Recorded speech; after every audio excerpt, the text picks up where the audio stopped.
told us the captain's daughter would be joining the department. He was a hero, till he wasn't. Sure, I'll be fine. Just one night. Hello? You saw something. I can't do this.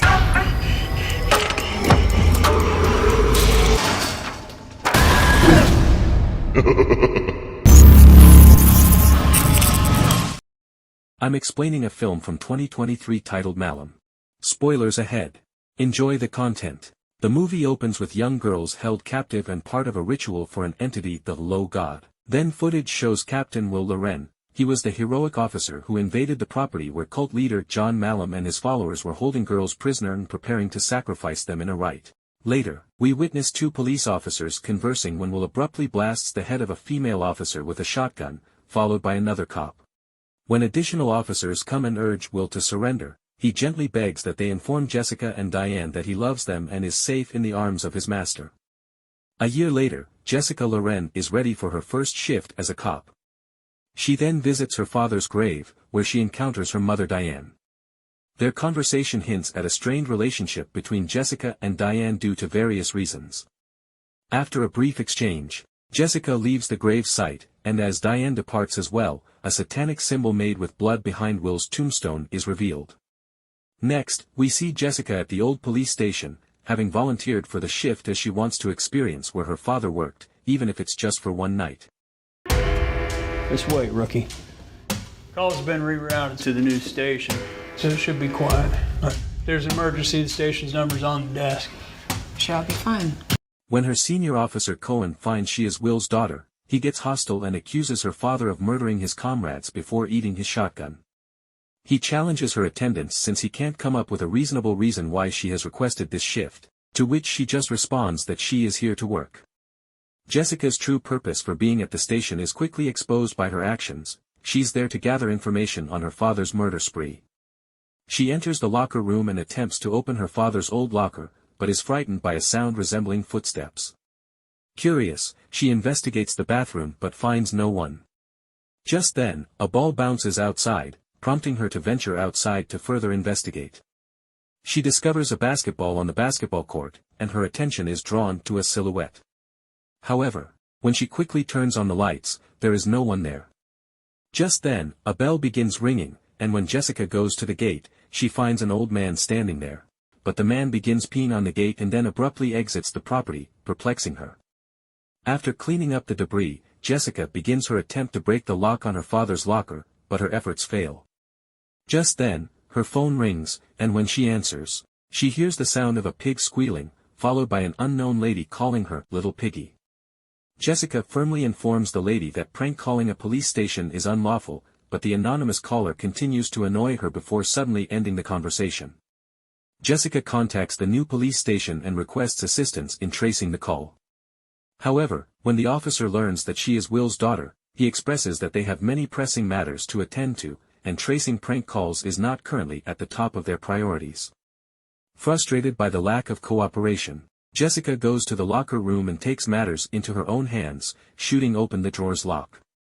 Inside, she finds a crumpled newspaper piece and a photograph of herself and her father.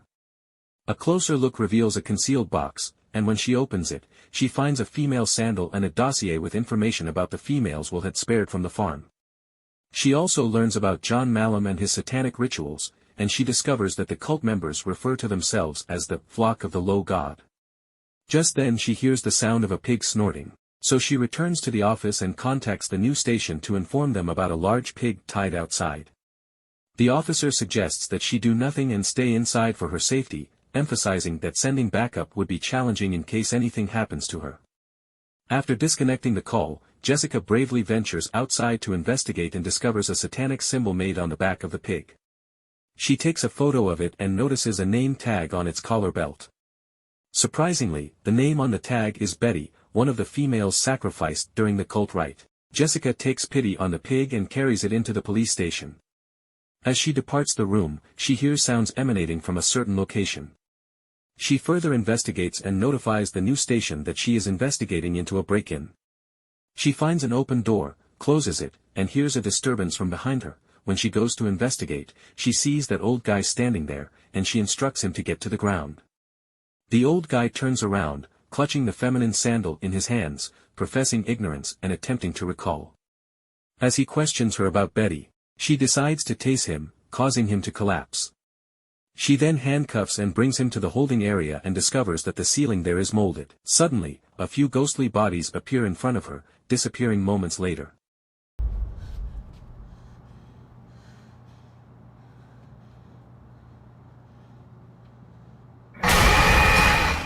She exits the cell, locks it, and calls Cohen, inquiring if he witnessed anything unusual during his shift. Cohen is still disrespectful, asking whether she went into holding. When she confirms and tells him about the homeless guy who broke into the station, Cohen reminds Jessica that the holding room is coated with toxic black mold, which is known to cause hallucinations. Jessica decides to clean up the mess when she hangs up with Cohen. During the cleanup, she comes upon a horrific drawing in several images. She learns about the Temple Baron, a pre-biblical demonic god known as the Harbinger of the Damned, as a result of her discoveries. Jessica notices that the symbol on the images matches the one on the pig, and as she continues packing, she discovers a pen drive among her stuff. As Jessica steps out to her car to retrieve her laptop, she becomes aware of another car stopping outside. To her shock, a man throws a woman out and speeds away. Jessica brings her inside the station to give her first aid. As she tends to the woman's wounds, the stranger reveals that her father was a cop. During their talk, the woman describes a horrific episode involving the mountain flock, claiming to have seen them hang themselves in the adjacent cell. Jessica responds that they died in an officer-involved shooting, but the lady bets that she's telling the truth since she saw them with pillowcases over their heads and blood on the walls. Suddenly, the lady comes to a halt, as if she is sensing something Jessica cannot see. Terrified, she begins an unusual prayer, perplexing Jessica. Jessica says she's going to call an ambulance, but the lady yells, scaring Jessica. Jessica gets furious and asks the woman to leave the station. Following the woman's departure, Jessica receives a chilling phone call. A mysterious voice on the line issues a threat, warning that if Jessica ends the call, a girl named Monica Matthews will be killed. The caller claims that Jessica's father initiated something significant, and tonight, they intend to bring it to a conclusion. Jessica contacted the new station to report Monica Matthews' captivity by the flock. Monica Matthews, the responding officer learns, went from a party earlier that night, and two other girls, Julie Sims and Anna Cole, are also gone. These are the same three girls her father rescued a year before. Jessica then attaches the pen drive to her computer and attempts to see the weird film.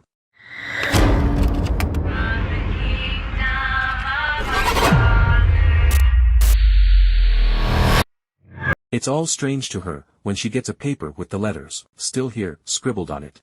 Jessica, intrigued, visits the shooting range, where the targets begin to move automatically, and a paper target emerges in front of her with the identical symbol painted.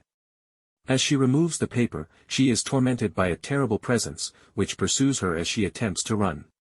She tries to exit the station, but the door is shut, and her father's reflection appears on the glass.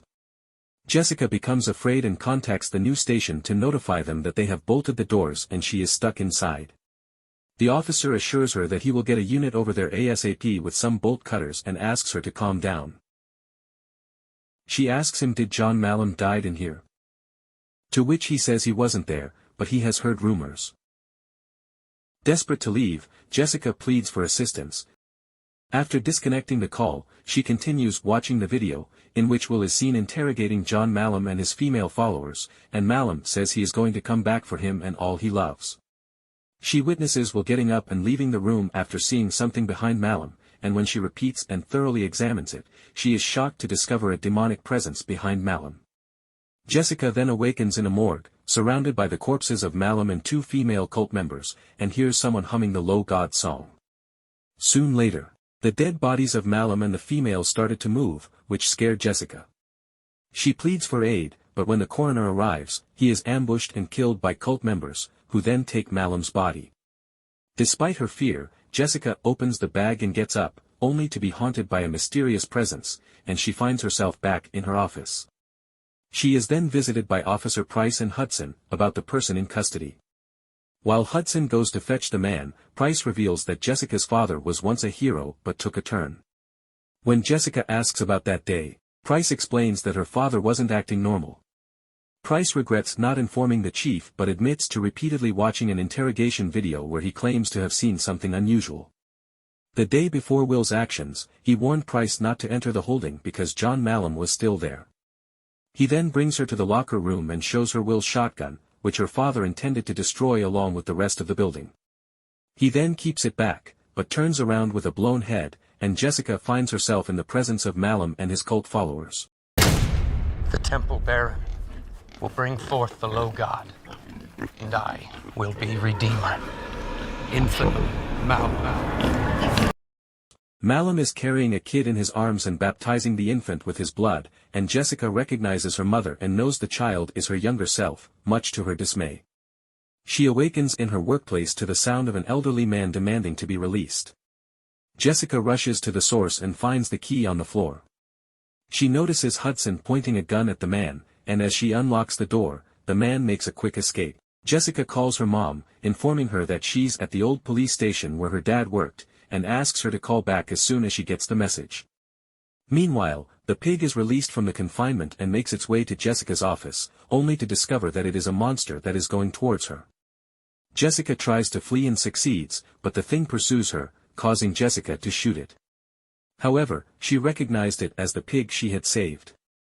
Jessica opens the door for her mother just as the bell chimes. While Jessica questions her about everything, Diane explains that she left Jessica's father while she was pregnant because John discovered her. He came knocking, suggesting the baby will be involved in something major, and she believed him. After Jessica was born, Diane saw disturbing things and felt the need to keep her as far away as possible. Her dad saved them, and they left their lives behind, but a year ago, John found them again. He wanted them back, and although Will stopped him, John had other plans. Jessica follows her to her office, and upon hearing a woman shouting, she urges her mom to lock the door and stay inside. Jessica encounters a lady holding a girl at gunpoint, who threatens her to holster her weapon or she will murder the girl. Jessica questions the woman's motivations, and she confesses that John wants Jessica. However, she needs strength for her ceremony, and there is power in bleeding blood. She then shoots the girl, forcing Jessica to shoot the mother, and several cult members rush towards Jessica, closing in on her. Jessica escapes and goes to her office, only to find her mother disappeared. And she hears a lady crying. She discovers a man stabbing a girl, prompting Jessica to shoot him down, but unfortunately, the girl is fatally injured. She then encounters her dad, who tells her she doesn't belong in that uniform. Jessica asks how he could have injured all those people, and he says that he's a cop, and that's what cops have to do sometimes. A follower fires at her and Will vanishes. Jessica rushes outside, murders one of the members, and tries to save another female. Unfortunately, when she attempts to assist, the girl's skull is severed by the rope from which she was suspended. Following that, Jessica hears her mother crying for assistance. She goes to the locker room, takes her father's shotgun, and heads for the basement. There, she finds demonic female cult members dressed in blood and performing the low god hymn. Guided by one of the cult members, Jessica enters a room where she finds her mom sitting on a throne. Jessica approaches her and uncovers her face, only to find that it is John Malum in his demonic form. Jessica gets terrified and retreats, and she finds the cult members standing behind her. After this, everyone steps aside, and the demon they call the low god finally reveals itself. The cult members claim that Jessica's spirit will feed the monster.